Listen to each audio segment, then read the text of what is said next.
नमस्ते छात्रों, आज के व्याख्यान में हम त्रिभुज अध्याय की एनसीईआरटी प्रश्नावली 7.1 का हल करेंगे। तो इसमें हम देखिए आज क्या करेंगे, जो आपके प्रश्न संख्या 1 से 4 तक के प्रश्न है उनके हल हम आज करेंगे और आगे के प्रश्न हम अगले व्याख्यान में करेंगे। चलिए तो शुरू करते हैं। अभ्यास 7.1 प्रश्न संख्या 1। तो पहले प्रश्न में आपसे क्या पूछा गया, सबसे पहले इस पर ध्यान देंगे। देखिए क्या दिया गया, चतुर्भुज ए सी बी डी में ए सी आपके पास बराबर दे रखा है ए डी के, और ए बी कोण जो है वो ए कोण को समद्विभाजित करता है। ए कोण यानी कि ये जो आपके पास सी ए डी, ये आपका कोण ए को दिखा रहा है। तो कोण ए को ए बी जो रेखा है वो दो भागों में बांट रही है, यानी कि यहां से आप देखोगे कोण निकालोगे सी ए बी और डी ए बी, ये दोनों आपको बराबर दिखाई देंगे। ठीक है, तो आपको दर्शाना है कि जो त्रिभुज आपके पास बन रहे हैं ए बी सी और ए बी डी, दोनों के दोनों त्रिभुज आपको दिखाने हैं कि सर्व की आपके पास सर्वांग सम है।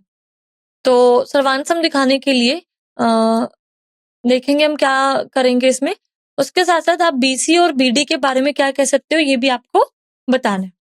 तो प्रश्न क्या है, प्रश्न ये है कि आपके पास चतुर्भुज दिया गया है, उसमें दो भुजाएं आपको बराबर दी गई है और साथ में आपको दिया गया है कि ए बी रेखा कोण ए को समद्विभाजित करती है, और आपको बताना है कि त्रिभुज एबीसी सर्वांगसम है एबीडी त्रिभुज के। साथ में आपको ये बताना है कि बीसी और बीडी के बारे में आप क्या कह सकते हो। तो ये प्रश्न है, देखिए कैसे करेंगे इसका हल देखते हैं।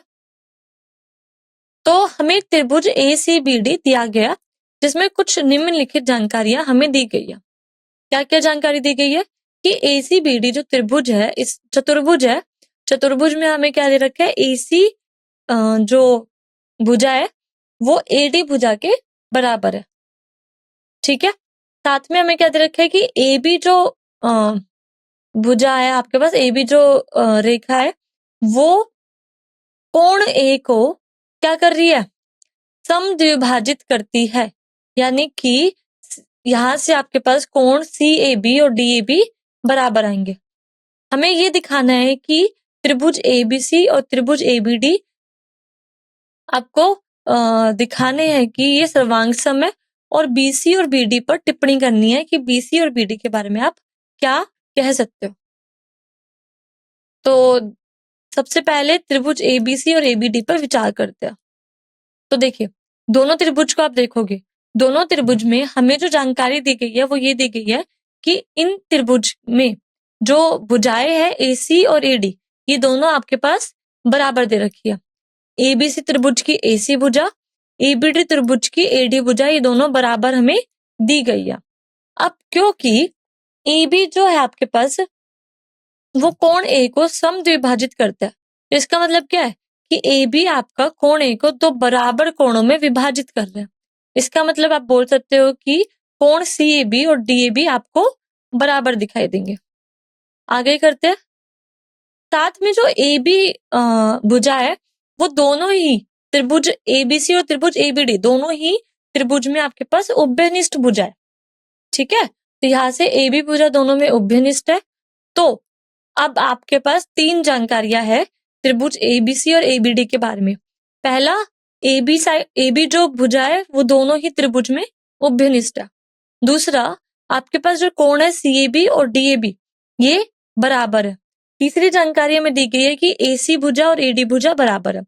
तो एस ए एस नियम के द्वारा, जो सर्वांग समता का हमने नियम पढ़ा था एस ए एस, वहां से आप क्या बोल सकते हो, क्योंकि एक भुजा, एक कोण और एक अन्य भुजा आपके पास बराबर है, और साथ में आप देखोगे कि जो दो भुजा बराबर है उसके बीच का जो कोण है वही हमारे पास बराबर है यहाँ पर। ठीक है, तो इसलिए यहाँ पर हम एस ए एस नियम यहाँ लगा सकते हैं कोण जो है हमारा वो दोनों भुजाओं के बीच में स्थित है, तो इसलिए हम बोल सकते हैं कि भुजा कोण भुजा सर्वांग समता नियम के द्वारा यदि एक त्रिभुज की दो भुजाएं और उनके अंतर्गत कोण से क्या मतलब है कि जो भुजाएं आपके पास बराबर है उन दोनों के बीच का कोण, ठीक है, उनके अंतर्गत कोण दूसरे त्रिभुज की दो भुजाएं और उनके अंतर्गत कोण के बराबर हो तो भुजा कोण भुजा का सर्वांग समता नियम कहता है कि दोनों त्रिभुज है वो सर्वांग सम होंगे। ठीक है, तो अब हम कह सकते हैं ऐसे कोई तीनों जानकारियां हमने ए बी सी और ए बी डी त्रिभुज के बारे में बताई, जो कि जहां से हम इस नियम के अनुसार बोल सकते हैं कि आपके पास त्रिभुज ए बी सी सर्वांग सम होगा त्रिभुज ए बी डी के। ठीक है, तो यहां से हम क्या कह सकते हैं कि त्रिभुज ए बी सी सर्वांग सम होगा त्रिभुज ए बी डी के ऐसे ही एस सर्वांग समता नियम द्वारा। तो यही हमें दिखाना था। तो सबसे पहले हमें दिखाना था कि त्रिभुज एबीसी और एबीडी समान सम हो, ये हमने दिखा दिया। साथ में आपको क्या करना है, साथ में आपको बताना था कि बीसी और बीडी के बारे में आप क्या कह सकते हो। तो बीसी और बीडी के बारे में क्या कह सकते हैं हम यहाँ पर, देखिए आपने अभी अभी बताया, हमने अभी प्रमाण दिया कि त्रिभुज एबीसी और एबीडी दोनों कैसे है, सर्वांग सम है। अगर दो त्रिभुज है वो सर्वांग सम है तो उनके संगत भाग है वो बराबर होते हैं। तो एबीसी और एबीडी दोनों त्रिभुज के संगत भाग क्या होंगे, बराबर। अगर संगत भाग है वो बराबर होंगे तो आप क्या कह सकते हो बीसी और बीडी के बारे में, बीसी के संगत जो दूसरे त्रिभुज में भुजा है वो क्या है, बीडी। तो अगर दोनों त्रिभुज सर्वांग सम है तो उनके संगत भाग यानी कि संगत भुजाएं भी बराबर होगी, तो बीसी और बीडी आपके बराबर होने चाहिए। ठीक है, तो सर्वांग सम त्रिभुजों के संगत भाग सर्वांग सम होते हैं, क्योंकि जिसे हम सीपीसीटी के नाम से भी जानते हैं। तो इधर से सीपीसीटी से हम क्या बोल सकते हैं कि बीसी और बीडी हमारे बराबर होंगे। इसका अर्थ है कि बीसी और बीडी समान लंबाई के होंगे। तो जो प्रश्न में दिया गया था उसका हमने हल निकाल दिया।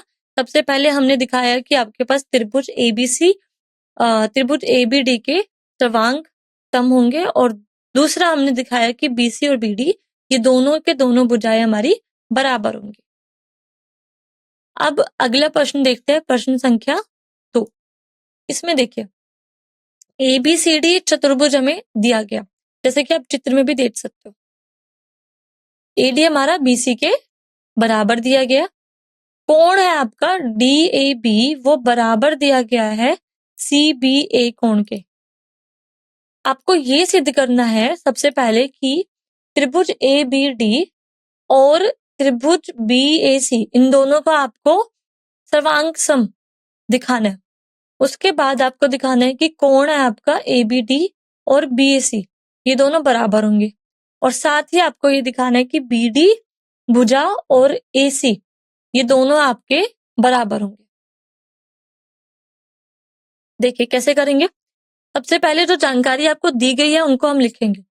हमें दे रखा है कि एबीसीडी चतुर्भुज है, और इसके बारे में हमें जानकारी दी गई है कि इस चतुर्भुज में एडी भुजा और बीसी भुजा दोनों बराबर दी गई है। साथ में हमें दिया गया है कि कोण है आपका डीएबी और सीबीए ये दोनों बराबर है। और 3 बातें हमें सिद्ध करने के लिए कहा गया है। पहला कि त्रिभुज एबीडी सर्वांग सम होगा त्रिभुज बीएसी के। दूसरा बीडी हमारा एसी के बराबर दिखाना है।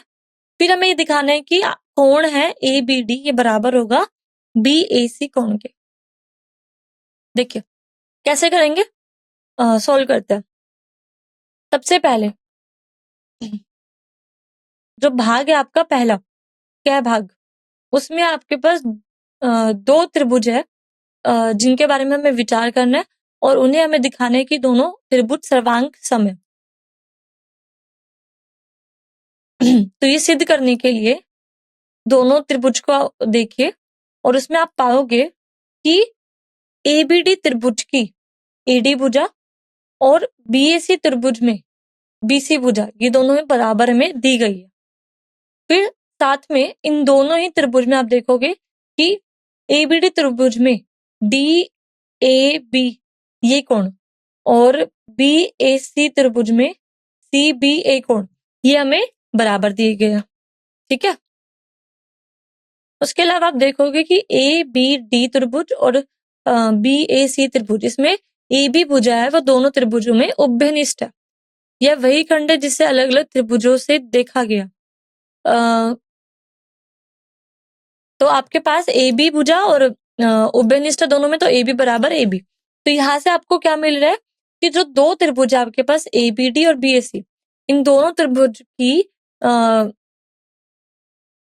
दोनों त्रिभुजों में आपको दो भुजाएं बराबर दिख रही है और एक कोण आपके पास बराबर दिख रहा है। ठीक है, अब देखो एक भुजा कौन सी बराबर है, आपके पास AD बराबर है BC के, और कोण कौन सा है, कोण DAB ये आपका बराबर है कोण CBA के, और एक अन्य भुजा AB आपके पास बराबर है BA के।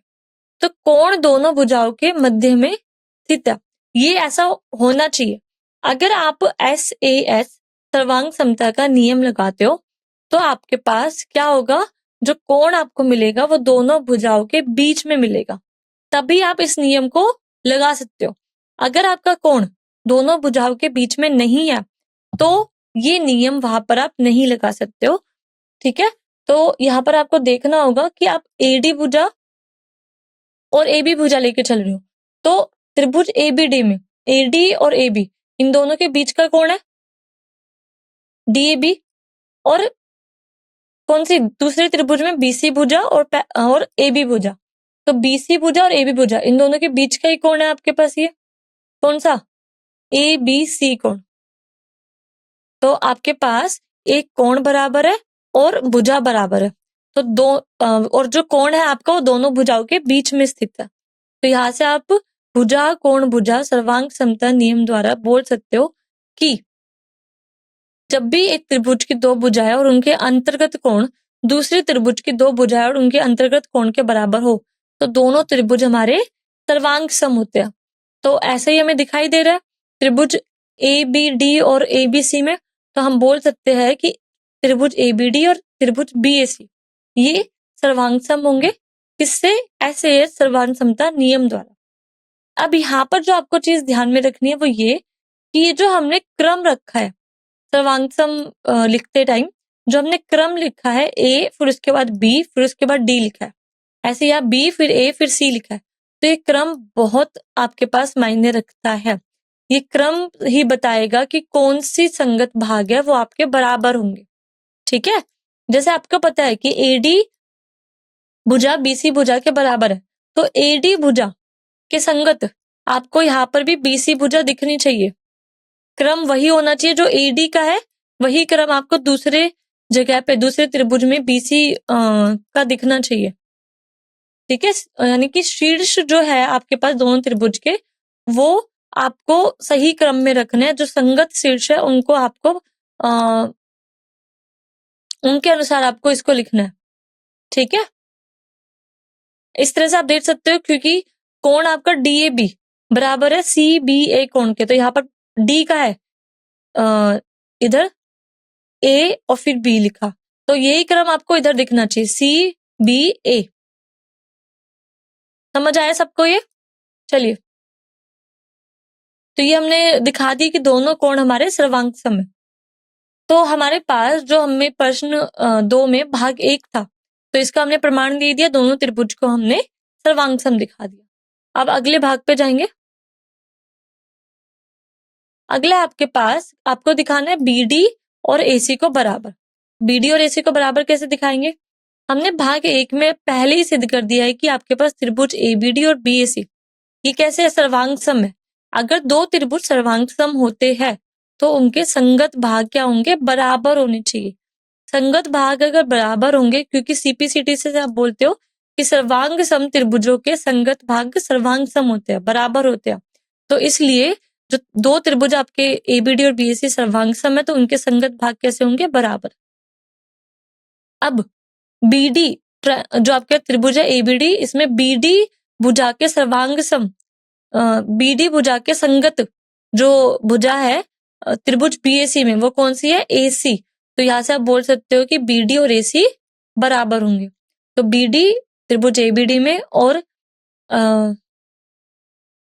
कौन से कोण के सम्मुख भुजा है? कोण DAB के सम्मुख भुजा है, बीडी भुजा। और वहीं पर AC भुजा जो है वो कोण CBA के सम्मुख भुजा है, किसमें? त्रिभुज BAC में। अब क्योंकि दोनों के दोनों जो आपके पास कोण है वो बराबर है, और इसलिए यदि त्रिभुज सर्वांसम है तो उनके सम्मुख भुजाएं भी क्या होनी चाहिए? बराबर होनी चाहिए। यहाँ से आप बोल सकते हो CPCD द्वारा BD और AC बराबर होगी। आपको एक कोण देखने की जरूरत नहीं है, आप सीधा सीधा ही बोल सकते हो, क्योंकि आपके दोनों त्रिभुज क्या है? बराबर है। ठीक है, दोनों त्रिभुज क्या है? सर्वांग सम है। जब दो त्रिभुज सर्वांग सम होते हैं तो उनके संगत भाग क्या होते हैं? बराबर होते हैं। और आप यहाँ पर स्पष्ट रूप से देख सकते हो कि BD जो भुजा है उसके संगत भुजा AC है। तो CPCD से आप बोल सकते हो कि BD और AC हमारे बराबर होंगे, क्योंकि सर्वांग सम त्रिभुजों के संगत भाग क्या होते हैं? बराबर होते हैं। अब यहां से हमारा भाग 2 का प्रमाण पूरा होता है। अब आते हैं भाग 3 पे। ये है, हमें सिद्ध करना है कि कोण ABD बराबर होगा BAC कोण के। इसको सिद्ध करने के लिए आप पहले ही देखो बता चुके हो कि त्रिभुज ABD और त्रिभुज BAC ये सर्वांग सम त्रिभुज है, तो इनके संगत कोण CPCD द्वारा बराबर होने चाहिए। अगर संगत कोण बराबर होंगे तो त्रिभुज ABD में कोण ABD जो है वो AB और BD भुजाओं द्वारा बनाया गया कोण है। वहीं पर त्रिभुज BAC में कोण है आपका BAC। ठीक है, ये BA और AC भुजाओं द्वारा बनाया गया कोण है। ठीक है, अब ये सर्वांगसम त्रिभुजों में संगत कोण है, तो यहाँ से हम बोल सकते हैं कि दोनों कोण हमारे बराबर होंगे CPCD द्वारा। या फिर आप इसको ऐसे ना दिखाना चाहो तो सरल रूप से आप बोल सकते हो कि क्योंकि आपके दोनों त्रिभुज क्या है? सर्वांग सम है। तो जब आपके दो त्रिभुज है वो सर्वांग सम होते हैं तो उनके संगत भाग क्या होते हैं? बराबर होते हैं। अगर संगत भाग बराबर होंगे तो त्रिभुज ABD में ABD इस कोण के संगत कोण कौन सा होगा?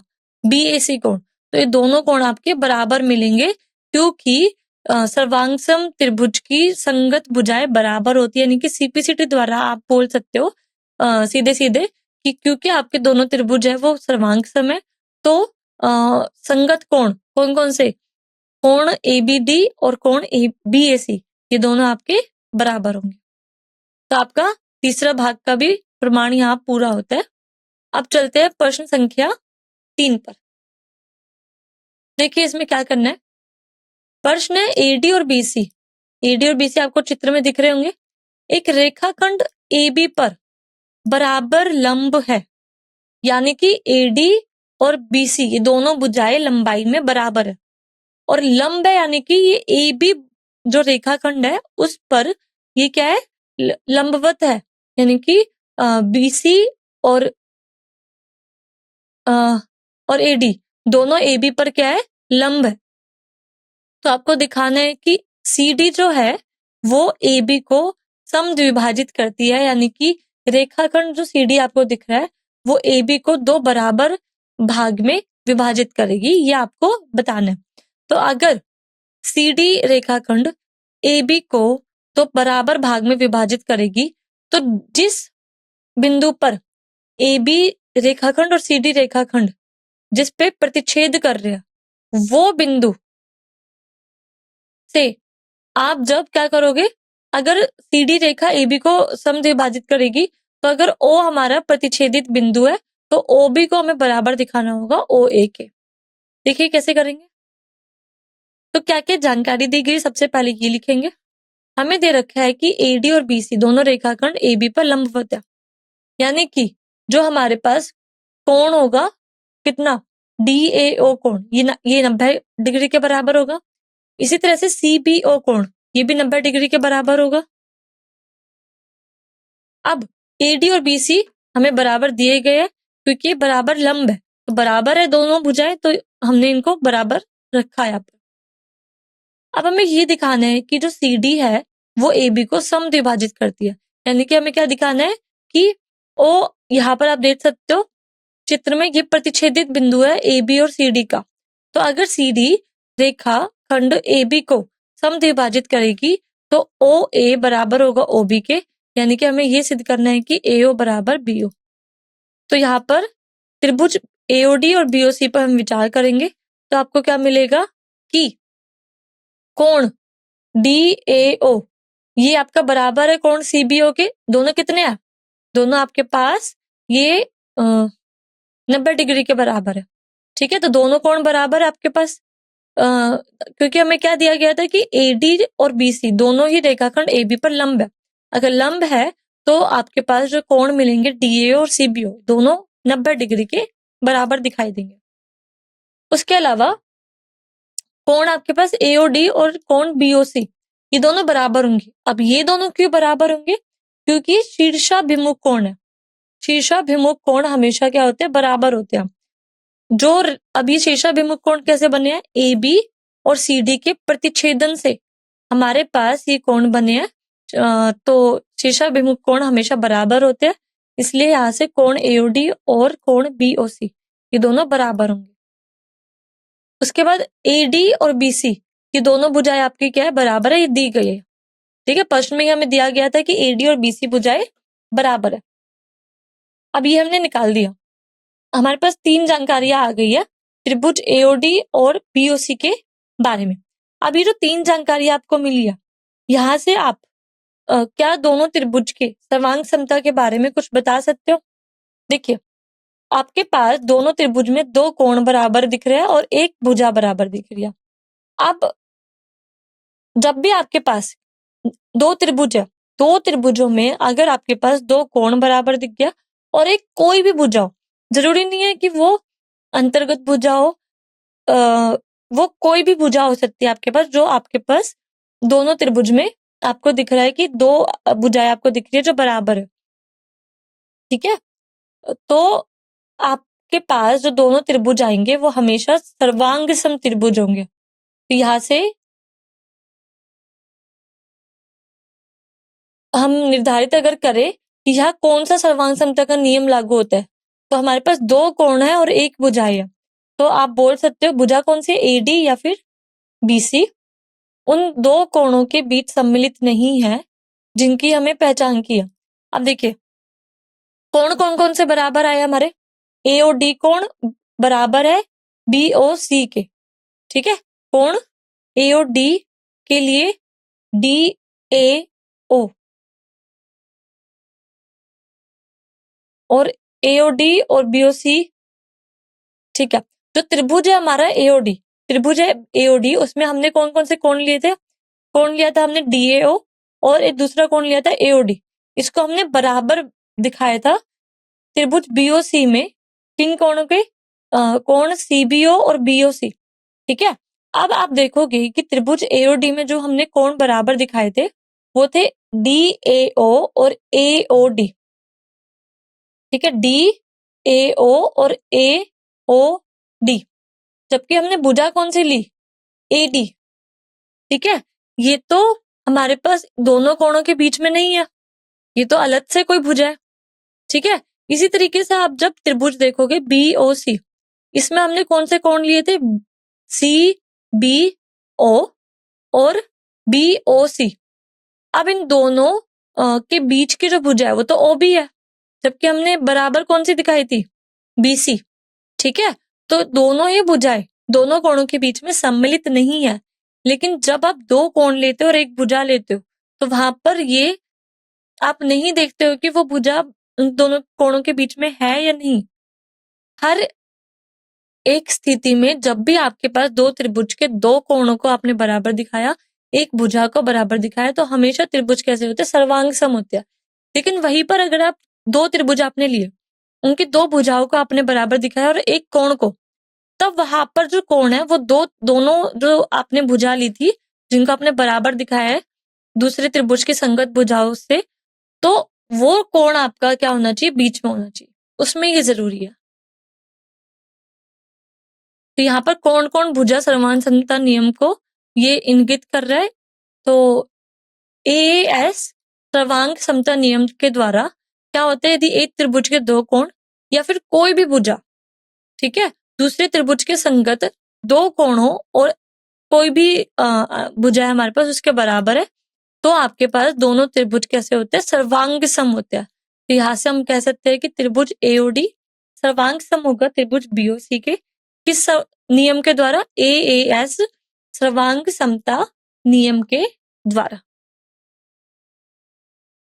तो क्योंकि दोनों त्रिभुज सर्वांग सम है तो उनके संगत भाग बराबर होते हैं, तो यहाँ से CPCT यानी कि सर्वांग सम त्रिभुजों के संगत भाग बराबर होते हैं। तो इससे आप बोल सकते हो कि आपके पास त्रिभुज AOD में भुजा AO और त्रिभुज BOC में भुजा BO, ये दोनों संगत भुजाएं हैं तो दोनों हमारी बराबर होंगी।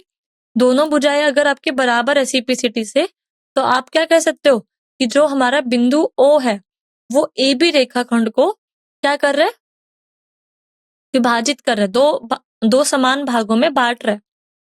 तो क्योंकि AO बराबर आ गया BO के, यानी कि बिंदु O रेखाखंड AB का मध्य बिंदु है और O है वो AB का मध्य बिंदु है, तो रेखाखंड O हमारा प्रतिच्छेदित बिंदु भी है AB और CD का। तो आप क्या कह सकते हो कि रेखाखंड CD AB के मध्य बिंदु से होकर गुजरता है, जिसका तात्पर्य है कि जो हमारा CD है वो AB को समद्विभाजित करता है।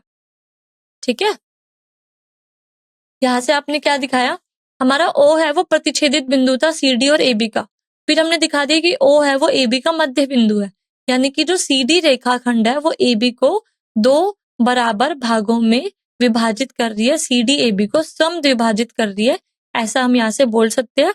और यही हमें इस प्रश्न में दर्शाना था। तो CD AB को समद्विभाजित करता है। अगला देखिए, अगला प्रश्न है प्रश्न संख्या 4। देखिए इसमें आकृति 7.19 इसमें क्या दिया गया है इसको समझेंगे। L और M दो समानांतर रेखाएं जिन्हें समानांतर रेखाओं के एक अन्य युग्म P और Q प्रतिच्छेदित करते हैं। तो आपको दर्शाना है कि त्रिभुज ABC और त्रिभुज CDA ये दोनों आप दिखाएंगे कि ये सर्वांग सम है। सबसे पहले प्रश्न समझिए, दो समानांतर रेखाएं दी गई है, आकृति में आपको दिख रहा होगा L और M हमने उनको नाम दिया। अब ये जो समानांतर रेखाएं है, अब L और M दो समानांतर रेखाएं हैं जिन्हें समानांतर रेखाओं के एक अन्य युग्म P और Q प्रतिच्छेदित करते हैं। अब L और M क्या है, समानांतर रेखाएं हैं। अब दो दूसरी हमने समानांतर रेखाएं ली P और Q, जो कि L और M समानांतर रेखाओं को प्रतिच्छेदित कर रही है। ठीक है, यानी कि L और M हमारे पास क्या, दो समानांतर रेखाएं हैं, हमने P और Q दो दूसरी समानांतर रेखाएं खींची जो कि L और M को प्रतिच्छेद करती हुई जा रही है, जैसे कि आप आकृति में देख सकते हो। अब यहाँ पर आप देखोगे कि आपके पास दो त्रिभुज बन रहे हैं बीच में, एक ABC त्रिभुज और एक CDA त्रिभुज। आपको यही बताना है कि दोनों त्रिभुज आपके सर्वांग सम है। देखिए कैसे दिखाएंगे। तो हमें समानांतर रेखाओं के दो युग्म दिए गए हैं। पहला रेखा L रेखा M के समानांतर है, यानी कि L M के समानांतर है, ये हमें दिया गया। फिर हमें दे रखा है कि P रेखा Q के समानांतर है। ठीक है, उसके बाद हमें क्या दे रखा है, हमें दर्शाना क्या है कि त्रिभुज ABC सर्वांग सम हो त्रिभुज CDA के। तो इन त्रिभुजों पे विचार करेंगे। देखिए, अब क्योंकि P Q के समानांतर रेखा है और P Q के समानांतर रेखा है और P और Q को काटती हुई एक रेखा जा रही है AC। ठीक है, तो ये क्या है, तिर्यक रेखा। AC हमारी क्या है, तिर्यक रेखा यहाँ पर। अब अगर कोई दो रेखाएं समानांतर होती है तो जो तिर्यक रेखा आप बनाते हो उसमें आप क्या देखोगे, जब दो समानांतर रेखाओं को तिर्यक रेखा प्रतिच्छेद करती है तो जो एकांतर अंतःकोण बनते हैं वो आपके बराबर होते हैं। अब यहाँ पर एकांतर अंतःकोण कौन से होंगे, P और Q समानांतर रेखाएं, AC आपके तिर्यक रेखा, तो जो अंतःकोण आपके आएंगे वो कौन से होंगे, कोण BAC और कोण DCA। ठीक है, तो कोण BAC बराबर होगा कोण DCA के, क्योंकि कैसे है, एकांतर अंतःकोण है। ये समानांतर रेखाओं P और Q द्वारा तिर्यक रेखा AC के साथ बनाए गए क्या है, एकांतर अंतःकोण है। अब इन दोनों त्रिभुजों में आप देखोगे कि AC जो है वो कैसी है, उभयनिष्ठ भुजा है, या दोनों भुजाओं को जोड़ने वाली भुजा है। ठीक है, तो त्रिभुज ABC और त्रिभुज CDA, इसमें हमने एक कोण दिखा दिया बराबर है और एक भुजा हमने बताई उभयनिष्ठ है। उसके अलावा क्योंकि रेखाएं आपकी L और M ये समानांतर है, और L और M के लिए AC जो है वो फिर से क्या, तिर्यक रेखा है, दोनों को काटती हुई जा रही है रेखा। अब अगर दो रेखाएं समानांतर होती है, फिर से वही लगाएंगे, अगर दो रेखाएं समानांतर है जिन्हें तिर्यक रेखा द्वारा प्रतिच्छेद किया जा रहा है, तो एकांतर अंतःकोण जो बनेंगे वो आपके बराबर होंगे। अब यहाँ से एकांतर अंतःकोण कौन से आएंगे, BCA कोण और DAC कोण, ये दोनों आपके बराबर होंगे। अब देखो, दो आपके पास त्रिभुज थे, उन दोनों त्रिभुज में हमने दो कोण बराबर दिखा दिए और एक भुजा बराबर दिखा दी। तो किस नियम से हम बोल सकते हैं कि दोनों त्रिभुज सर्वांग होंगे? कोण हमारे पास बराबर आए हैं, कौन कौन से, कोण BAC कोण DCA के बराबर है, भुजा है AC जो दोनों में उभयनिष्ठ है, कोण है फिर हमारा BCA बराबर कोण DAC। तो अब देखिए, क्या यहाँ पर भुजा दोनों कोणों के बीच में स्थित है? कोण कौन कौन से, BAC और त्रिभुज ABC में हम बात करें तो कोण BAC को हमने बराबर दिखाया है दूसरे त्रिभुज के संगत कोण के, और कोण BCA को हमने बराबर दिखाया है। ठीक है, तो ये जो दोनों कोण है BAC और BCA कोण, इन दोनों के बीच वाली जो रेखा है वो कौन सी है, भुजा जो है इन दोनों के बीच वाली AC ही है। इसी तरीके से DCA कोण और DAC कोण, इन दोनों के बीच की भुजा AC है, तो और हमने इन्हीं भुजाओं को बराबर लिखा है यहाँ पर, AC बराबर C है, तो यहाँ से भुजा हमारे दोनों कोणों के बीच में स्थित है। अब अगर यहाँ पर भुजा दोनों कोणों के बीच में स्थित ना भी होती, कोई और भुजाएं होती, संगत भुजाएं जो दोनों त्रिभुज में आपको बराबर दिखाई देती, तो क्या तब हम बोल सकते थे कि दोनों त्रिभुज आपके सर्वांग सम होंगे? बिल्कुल बोल सकते थे। अगर आपके पास दो त्रिभुज है, उसमें दो कोण आपके पास, दो संगत कोण आपको बराबर दिख रहे हैं, और एक आपके पास कोई भी भुजाएं, संगत भुजाएं बराबर दिख रही है, तो हमेशा वो दोनों त्रिभुज क्या होंगे, सर्वांग सम होंगे। तो यहाँ से आप ASA ये सर्वांग समता नियम लगा सकते हो, क्योंकि हमारी जो भुजा है वो दोनों कोणों के बीच में स्थित है, इसलिए हम यहाँ पर बोल सकते हैं कि ASA भुजा कोण भुजा कोण सर्वांग समता नियम के द्वारा क्या होगा, एक त्रिभुज के दो कोण और उनकी अंतर्गत भुजाएं दूसरे त्रिभुज के दो कोण और उनकी अंतर्गत भुजाएं के बराबर है, तो हमारे दोनों त्रिभुज क्या होंगे, सर्वांग सम होंगे। तो यहाँ से हम कह सकते हैं कि त्रिभुज ABC त्रिभुज CDA के सर्वांग सम है। कैसे, ASA सर्वांग समता नियम द्वारा। समझ आया सबको ये? तो हमने प्रमाण दे दिया जो हमसे पूछा गया था प्रश्न संख्या 4 में। आगे के प्रश्न हम अगले व्याख्यान में देखेंगे। आज के लिए इतना ही, धन्यवाद।